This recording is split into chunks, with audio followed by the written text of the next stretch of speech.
মুন্সিগঞ্জের গজারিয়ায় সাবেক প্রধানমন্ত্রী ও বিএনপি চেয়ারপারসন মরহুমা বেগম খালেদা জিয়ার মৃত্যুতে দোয়া মাহফিল অনুষ্ঠিত হয়েছে। গজারিয়া ইউনিয়নের লঞ্চঘাট মসজিদ সংলগ্ন এলাকায় এই আয়োজন সম্পন্ন করা হয়।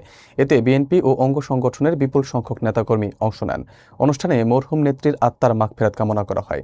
বিস্তারিত দেখুন মোহাম্মদ রাসেল সরকারের তথ্যচিত্রে। মুন্সিগঞ্জের গজারিয়া উপজেলায় সাবেক প্রধানমন্ত্রী ও বিএনপির চেয়ারপারসন মরহুমা বেগম খালেদা জিয়ার মৃত্যুতে দোয়া মাহফিল অনুষ্ঠিত হয়েছে। গজারিয়া উপজেলার গজারিয়া ইউনিয়নের লঞ্চঘাট মসজিদ সংলগ্ন এলাকায় এই দোয়া আয়োজন করা হয়।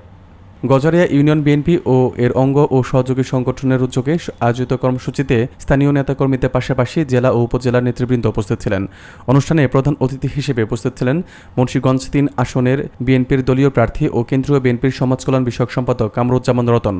উপস্থিত নেতারা জানান, মরহুম বেগম খালেদা জিয়া দেশের রাজনীতিতে গুরুত্বপূর্ণ ভূমিকা রেখেছেন এবং গণতন্ত্র পুনরুদ্ধারে তার অবদান স্মরণীয় হয়ে থাকবে। তার বিদেহী আত্মার মাগফিরাত কামনায় বিশেষ দোয়া ও মোনাজাত পরিচালনা করা হয়। এ সময় উপস্থিত ছিলেন জেলা কৃষক সদস্য সচিব সিরাজুল ইসলাম পিন্টু, জেলা বিএনপির আহ্বায়ক রফিকুল ইসলাম ভিপি মাসুম, জেলা বিএনপির আহ্বায়ক কমিটির সদস্য একেএম গিয়াসউদ্দিন, সাবেক কমিশনার মোতাহার হোসেন জাহাঙ্গীর, জেলা বিএনপির আহ্বায়ক কমিটির সদস্য মাসুদ ফারুক, জেলা যুবদলের সদস্য সচিব মোজাম্মেল হক মুন্না, উপজেলা যুবদলের সদস্য সচিব নাজির আহমেদ শেখদার, ভবেরচর ইউনিয়ন বিএনপির সদস্য সচিব নুরুল আমিন সরকার, উপজেলা ছাত্রদলের আহ্বায়ক মিজান, বিএনপির নেতা ফিরোজ আহমেদ সহ বিভিন্ন অঙ্গ সংগঠনের নেতারা উপস্থিত ছিলেন। অনুষ্ঠান শেষে উপস্থিত নেতাকর্মীদের মাঝে তোবারক বিতরণ করা হয়। উনি আমাদের নামাজ শেষে দোয়া করেছেন। আমার এখানে এমন একজন উপবিষ্ট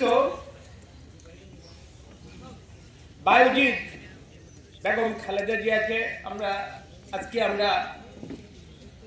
আমি জানি, আমরা সবাই জানি উনি পরে চলে গিয়েছেন।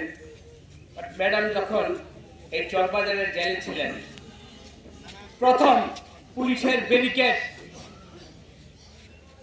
উপেক্ষা করে এই গজারিয়া মাদ্রাসা থেকে যারা এখান থেকে একটা বিপদ সংকুল জেনেও কারণেও যেন আল্লাহ তাআলা ওনার বিগত দিনের সমস্ত গুনাহকে আল্লাহ তাআলা মাফ করে দেন। আমরা সেই দোয়া আল্লাহর কাছে করি। এটা কি তার উদরে কোনো স্থিতি বক্ষণ করতে পারে কি পারে না বলে?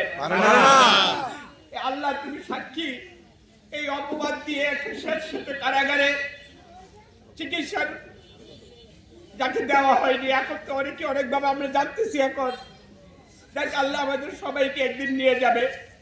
ওনার উপর যে জুলুম হয়েছে, উস্তাদের সামনে দুইটা কথা বলি।